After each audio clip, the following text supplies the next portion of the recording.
Starting with the synovial joints, you must remember that in order to differentiate the synovial joints from the fibrous joints and cartilaginous joints, you must remember that synovial joints are also called cavitated joints. That means having a cavity, a joint cavity between the articulating surfaces participating to form this particular joint. Whereas such a cavity is usually absent in cases of fibrous joints and cartilaginous joints. So those are the non-cavitated joints, and synovial joints are also called cavitated joints because they have a cavity inside these joints. So let's see the basic properties and definition of a synovial joint. They possess a definite joint cavity lined by synovial membrane and filled with a lubricating synovial fluid.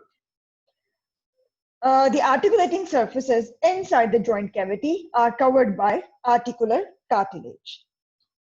Also, the joint cavity on the outside is surrounded by a fibrous capsule lined by synovial membrane inside, from the inside. And the synovial membrane does not cover the articular cartilages, covering the ends of the bones or the structures participating to form the joint. So in addition to the fibrous capsule, there are some accessory ligaments that are present in relation to such joints called the accessory ligaments.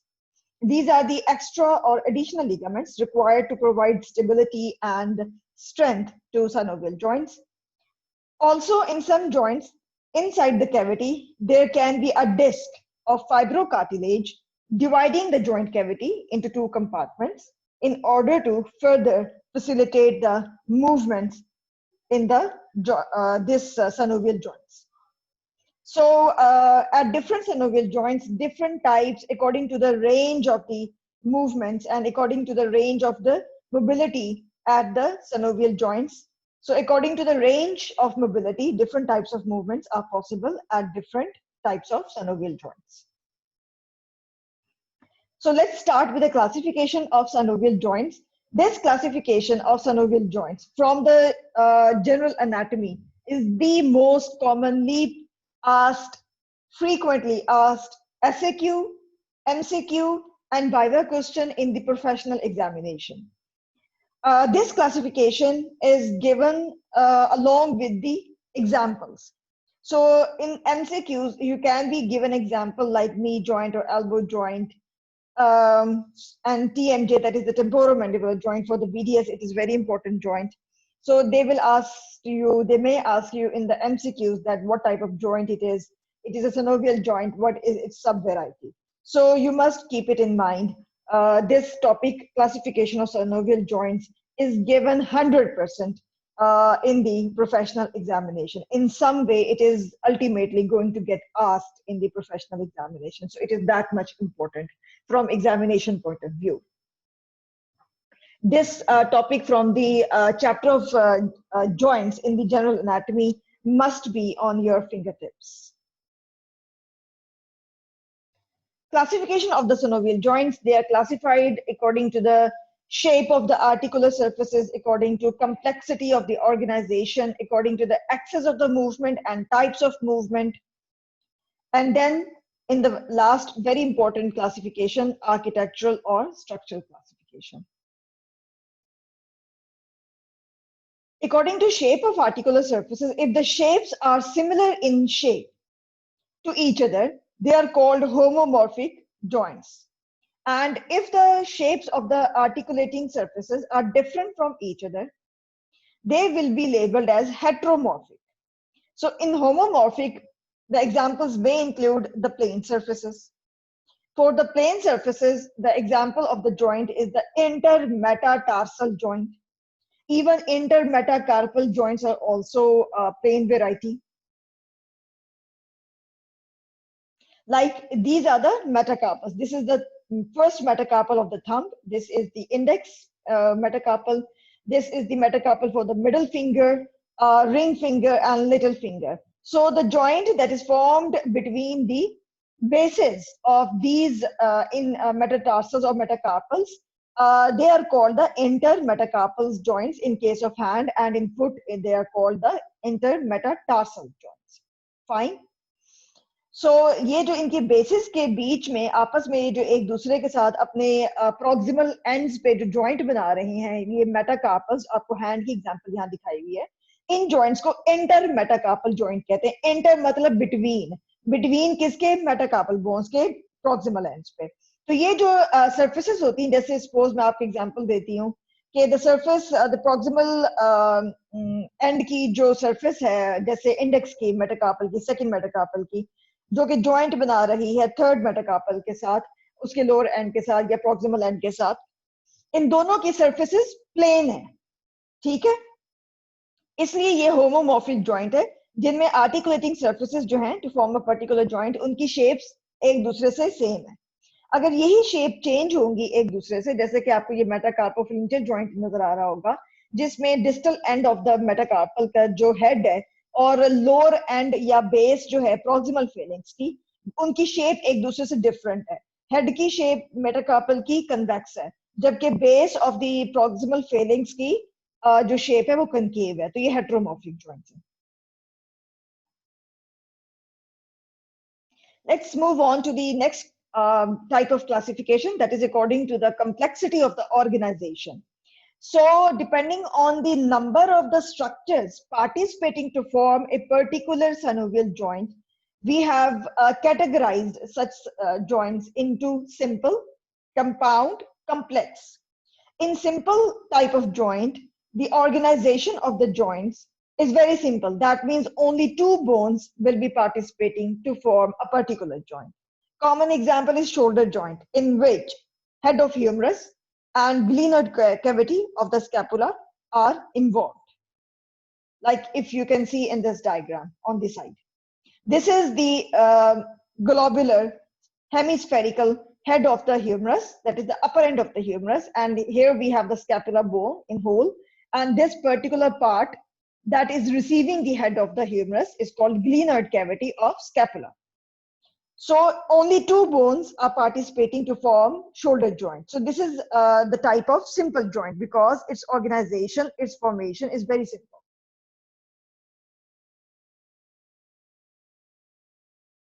Then we have a compound joint. That is the next level of complexity to simple joint.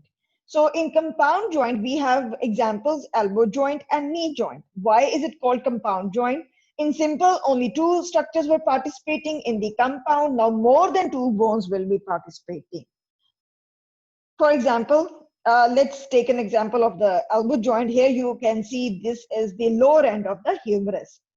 And this is the radius bone, that is the lateral bone in the forearm, and medial bone, that is the ulna in the forearm. So you can see that 1, 2, and 3, more than two bones are participating to form this joint, elbow. How many bones are participating in this particular example? 3 bones. So 3 bones are participating to form elbow joint. So this is an example for the complex variety of synovial joint. So next we move on to next level of complexity in the organization of a synovial joint, that is called the complex joint. In complex joint, besides the structures participating to form a particular joint, they have additional features in their joints. For example, there can be an intra-articular disc present. There can be menisci present. So these are considered disc, and presence of discs and menisci makes a joint complex joint, right? For example, let me give you an example of knee joint. In knee joint,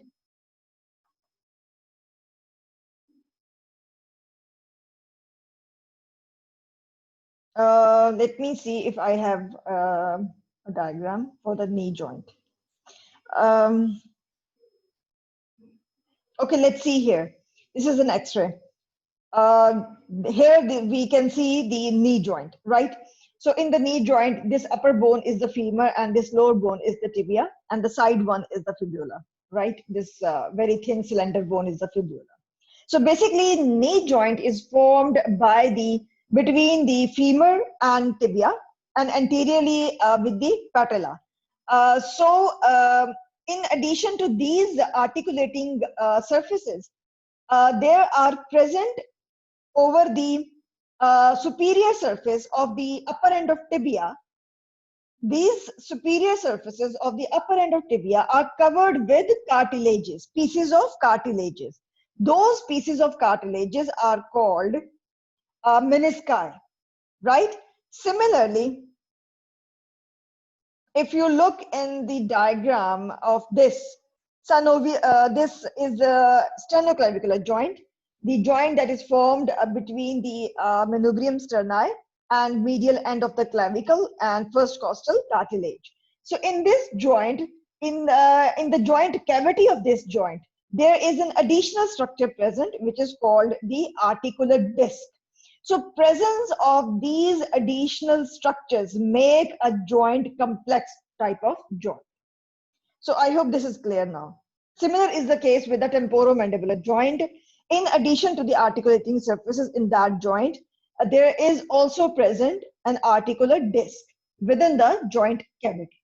So presence of such additional structures within the joint cavity make a joint a complex type of joint.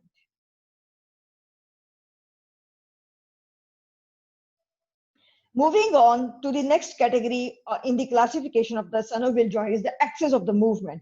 At what axis does a movement occur over a particular synovial joint? For example, uniaxial is the type of synovial joint in which the movement takes place on a single axis. So single axis movement joints will be labeled as uniaxial. Movements taking place at two axes, those joints will fall into the category of biaxial joints, and the joints in which the movements take place in more than two planes are labeled as polyaxial joints. They are highly mobile joints. So in uniaxial joints, the classic example given is that of elbow joint. This is an elbow joint. You can perform flexion and extension at this joint. So this flexion and extension at this joint occurs over transverse axis, not any other axis, oblique, vertical, longitudinal, coronal, no. On the transverse horizontal axis, the movements take place, two movements take place at elbow joint, that is the flexion and extension of the forearm at this joint. Then we have biaxial joint, that is the wrist joint.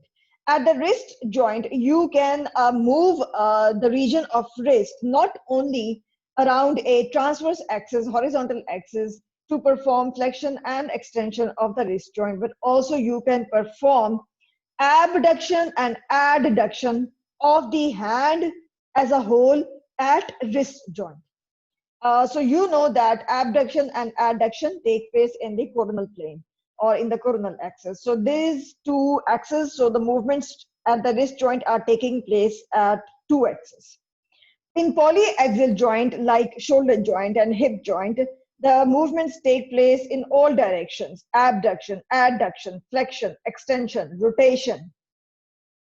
So multiple movements are taking place, group of movements are taking place at multiple axes.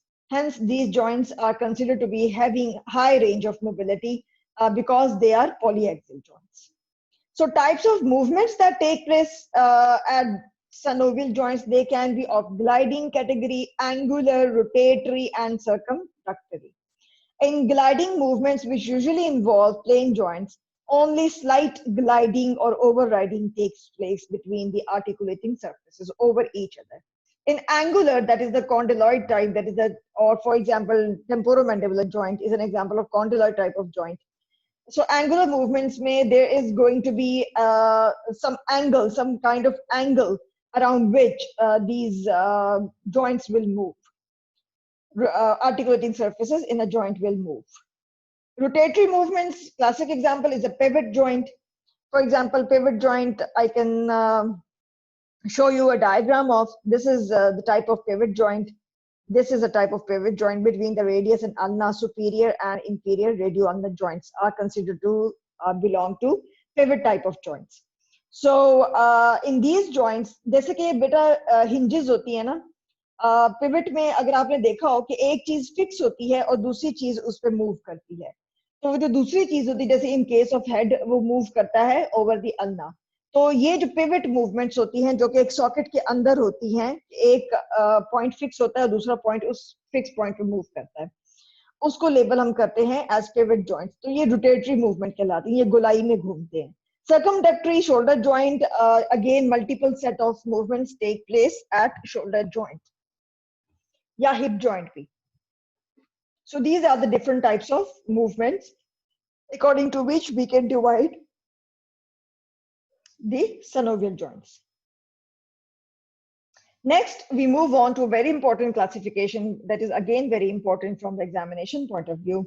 This is the architectural or structural classification. We have the plane joints, we have the hinge joints, we have the pivot joints, condylar joints, ellipsoid, saddle, ball, and socket. You can see how these joints are classified according to the shapes of the surfaces. For example, plane joints, we have the articulating surfaces which are flat. Both the articulating surfaces or whatever the participating surfaces are going to form this joint, they are going to have a flat surface. Again, example, intermetatarsal or intermetacarpal. Hinge joints, they resemble the hinges of a door, for example, elbow joint. Pivot joints, they are uniaxial surrounded by osteoligamentous ring. Classic example is given that of proximal radioulnar joint. I just showed you in the last slide. Condylar joints, the two condyles fit into concave cavities. जैसे TMJ and knee joints. एक surface concave है और वो zone सी surface receive कर रही है, दूसरी वो concave है. Ellipsoid joints, biaxial joints है, इनके अंदर जो articulating surfaces होती हैं वो oval convex होती हैं, like a half moon. वो fit करती हैं into the elliptical cavity. Radiocarpal joint is a classic example.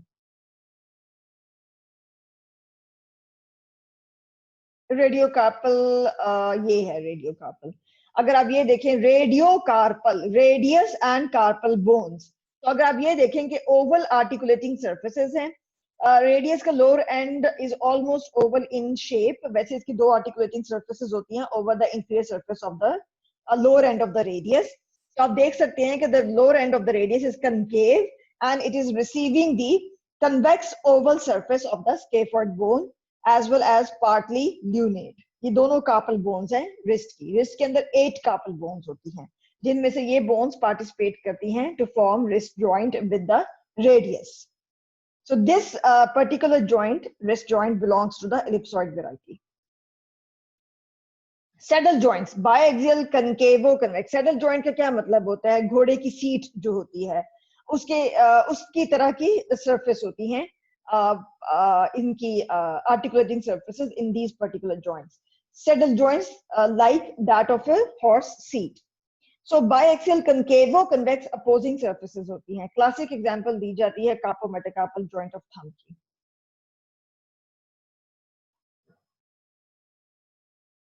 This is the first metacarpal for the thumb.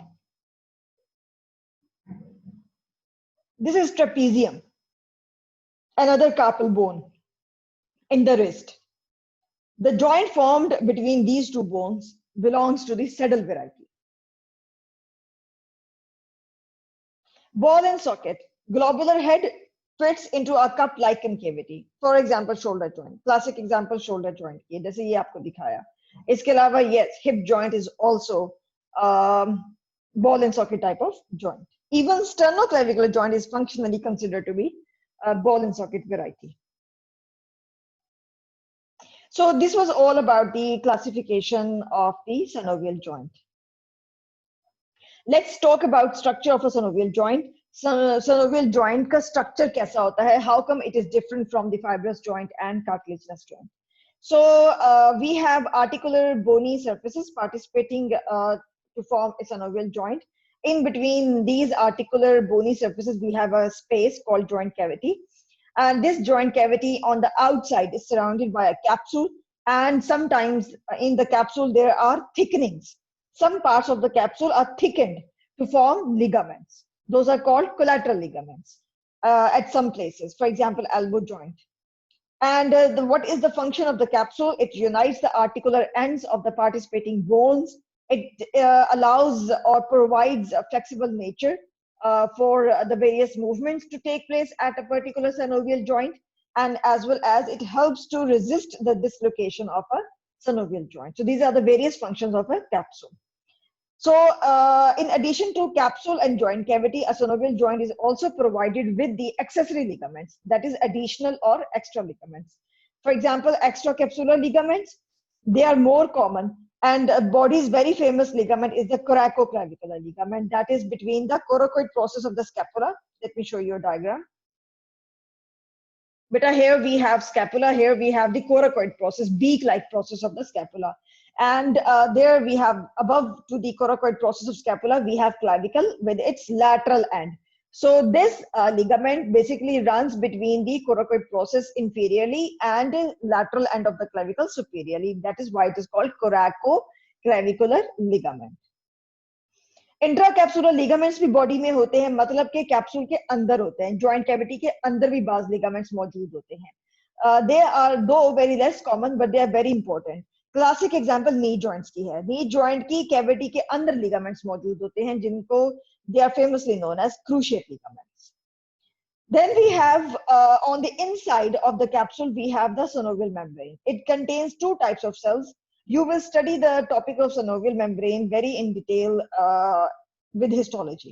So two types of cells, they make up the synovial membrane, type A cell, and then we have the type B cell. In type A cells, lysosomes, Golgi operators, phagocytic activity hai inki bhi, and secrete hyaluronic acid. These are the various properties belonging to type A cell. Type B cell, they have abundant rough endoplasmic reticulum. Overall synovial membrane का function क्या होता है? It secretes the synovial fluid. It is responsible for the secretion of the synovial fluid. तो कोई आपसे पूछे exam में कि joint cavity के अंदर, synovial joint में जो cavity होती है उसके अंदर fluid कहाँ से आता है? Synovial membrane is responsible for the secretion of the synovial fluid. Absorption of the fluid भी and phagocytic activity, ये तीनों functions provide करती है synovial membrane to a joint cavity. अब synovial fluid के बारे में हम थोड़ा सा देख लेते हैं कि what are the different functions and ingredients or the elements forming and making up synovial fluid. So it is basically an egg albumin-like fluid present in the joint cavity. Bursa, tendon sheaths, also called synovial sheaths. जो ये upper limb और lower limbs में जो long tendons होते हैं ना, जो hand और feet में जा रहे होते हैं, उनके इर्द गिर्द synovial sheaths होती हैं उनकी अपनी. उनके अंदर भी synovial fluid होता है. यूजुअली 0.5 ml तक होता है, अल्केलाइन इन नेचर होता है. इसका फंक्शन क्या होता है? न्यूट्रिशन प्रोवाइड करना, ल्यूब्रिकेशन प्रोवाइड करना जॉइंट कैविटी को. और न्यूट्रिशन किसको प्रोवाइड करना? आर्टिकुलेटिंग सरफेसेस को, क्योंकि उनके ऊपर कार्टिलेज होती है और आपको पता है जो कार्टिलेज होती है वो एवास्कुलर होती है. तो वो कहाँ से अपने लिए न्यूट्रिशन लेती है? From the process of diffusion and from the synovial fluid. Prevents erosion. Yes, that's a very important function for the synovial fluid. ये फंक्शन आपको पता है एज के साथ साथ कम होता जाता है, जिसकी वजह से ओल्ड एज में जाके जो हमारे ओल्ड पीपल होते हैं दे कंप्लेन के जी हमारे जोड़ों में दर्द होता है और हमसे चला नहीं जाता. तो उनके जो जॉइंट कैविटी में आर्टिकुलेटिंग सरफेसेस होती हैं, चूंकि उनका ये लुब्रिकेटिंग वाला एलिमेंट कम होता जाता है, synovial fluid कम होता जाता है, इसलिए उनके घुटनों में या टखनों में दर्द होती है, खासतौर पे जो वेट बेयरिंग जॉइंट्स है, नी जॉइंट और एंकल जॉइंट. फेगोसिटिक एक्टिविटी, ये आपके जॉइंट्स के इसके पास फेगोसिटिक एक्टिविटी होती है, इसकी मदद से ये आपके जॉइंट को बहुत सी इंफ्लेमेटरी पैथोजन से बचाता है. Then articular disc and menisci. आमतौर पे बॉडी में आपको जॉइंट्स में जहां पे भी मेनिस्काई और आर्टिकुलर डिस्क मिलेंगी वो आमतौर पे they belong to fibrocartilage type of cartilage. आपको पता है कार्टिलेज की 3 टाइप्स होती हैं, हायलिन, इलास्टिक, फाइब्रस.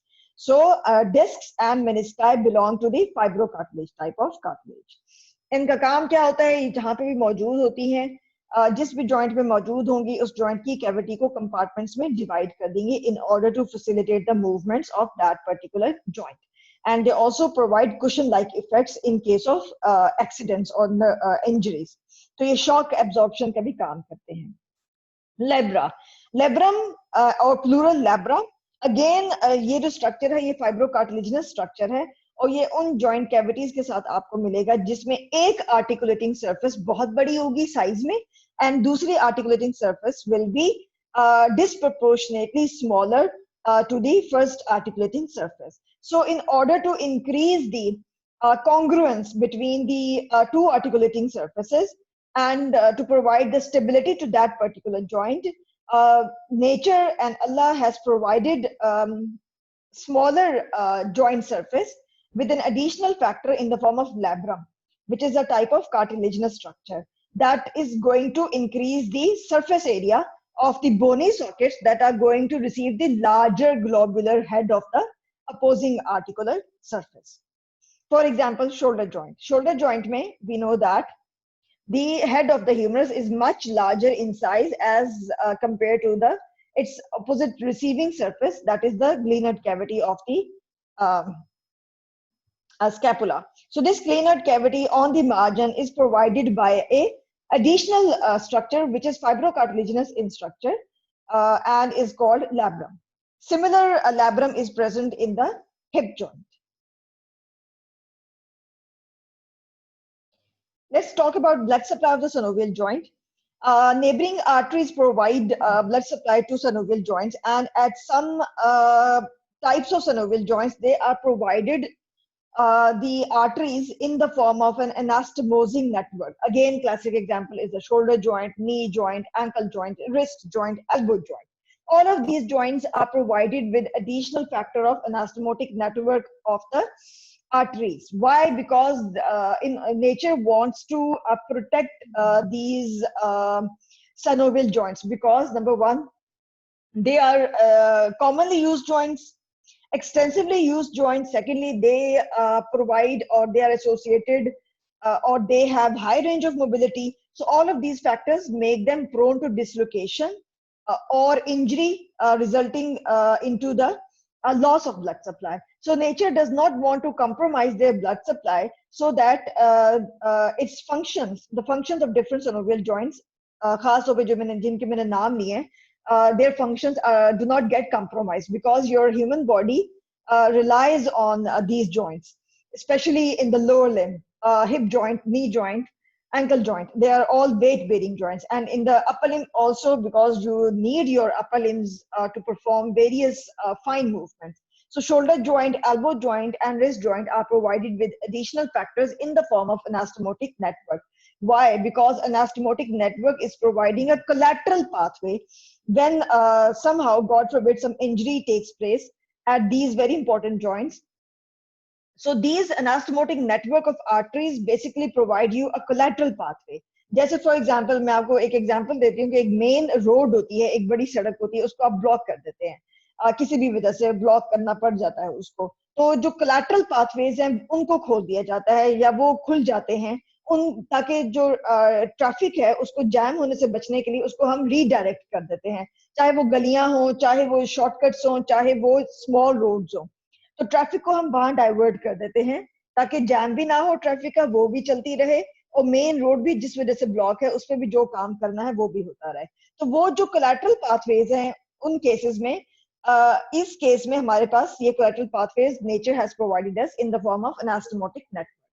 मकसद ये है कि जिंदगी का काम चलते रहना चाहिए. सिमिलरली आपके जॉइंट्स को, खास तौर पर ये जो बॉडी के इंतहाई इंपॉर्टेंट जॉइंट्स हैं, इनको ब्लड सप्लाई के फॉर्म में न्यूट्रिशन मिलते रहना चाहिए ताकि इंसान की फंक्शनिंग जो है वो कंप्रोमाइज ना हो.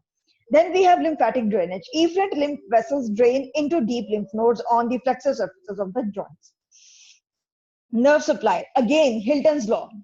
Please mark it 3 times. Put 3 stars on this topic, Hilton's law. Hilton's law is a commonly asked viva question from the general anatomy as well as gross anatomy. Secondly, it is given as a note in the SAQs, in the professional examination written paper, as well as asked in the MCQs. So Hilton's law, it states that the motor nerve to a muscle tends to give a branch of supply to the joint which the muscle moves and also innervates the skin over the joint. कहने का मकसद ये है कि जो nerve गुजरती है जिस जॉइंट के पास से, वो उस जॉइंट के ऊपर जो मसल एक्ट कर रहा होता है अपना एक्शन परफॉर्म करने के लिए, उसको जहां वो नर्व देती है, तो साथ ही वो जिस जॉइंट पे वो मसल एक्ट कर रहा होता है वो नर्व उस जॉइंट को भी साथ में आर्टिकुलर ब्रांचेस देते जाती है. So that is about the Hilton's law.